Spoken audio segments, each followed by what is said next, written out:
আসসালামু আলাইকুম প্রিয় শিক্ষার্থীরা, কেমন আছো? আশা করি ভালো আছো।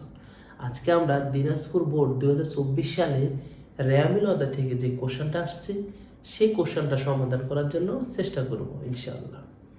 সেই কোশ্চেনের প্রথম পার্টে যে প্রশ্নটা আসছে সেটা হলো বিক্রিত পণ্যের ব্যয় নির্ণয় করতে।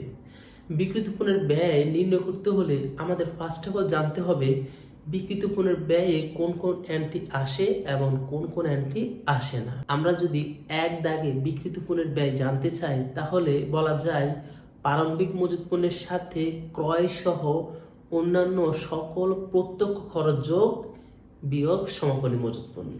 আমি আবারও রিপিট করতেছি, আমরা যদি এক দাগে বিক্রিত পণ্যের ব্যয় সম্পর্কে জানতে চাই তাহলে বলা যাচ্ছে প্রারম্ভিক মজুত পণ্যের সাথে ক্রয় সহ অন্যান্য সকল প্রত্যক্ষ খরচ যোগ বিয়োগ সমাপনী মজুত পণ্য।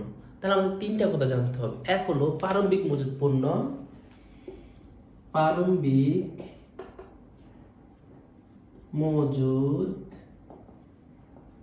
পণ্য যোগ ক্রয় সহ সকল প্রত্যক্ষ খরচ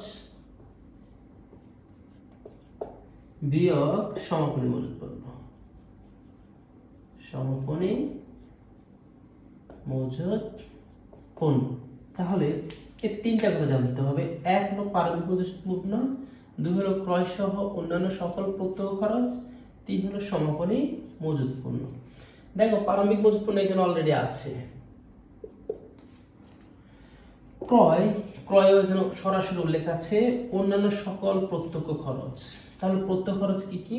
প্রত্যক্ষ খরচ সম্পর্কে বিস্তারিত আলোচনা দেওয়া আছে, সেই ক্লাসটা দেখে নিবা ইনশাআল্লাহ। প্রত্যক্ষ খরচ সম্পর্কে তোমাদের যে ভুল ধারণা সবকিছু ক্লিয়ার হয়ে যাবে। এবং তাহলে এখানে প্রত্যক্ষ খরচ কি কি আছে? আমদানি শুল্ক প্রত্যক্ষ খরচ, মজুরি প্রত্যক্ষ খরচ, আর কিছু নাই। তাহলে দেখো আরেকটা সমাপনী মজুত পণ্য। তাহলে কয়টা এন্ট্রি? চারটা এন্ট্রি। তাহলে আমরা লিখি প্রারম্ভিক মজুত পণ্য, এক নম্বর এন্ট্রি লিখে দেখি প্রারম্ভিক মজুত পণ্য কত টাকা বলো দেখি? 10,000 টাকা।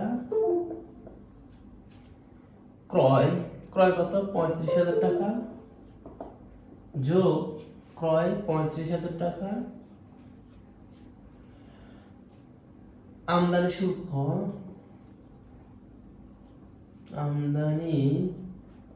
শুল্ক 5,000 টাকা, মজুরি 13,000 টাকা, এবং সবগুলো যোগ করার পর যেটা হবে সমাপনী মজুত পণ্য পরে বিয়োগ করে দেব। সবগুলো যোগ করলে হয় 63,000 টাকা বিয়োগ সমাপনী মজুত পণ্য। সমাপনী মজুত পণ্য 14,000 টাকা।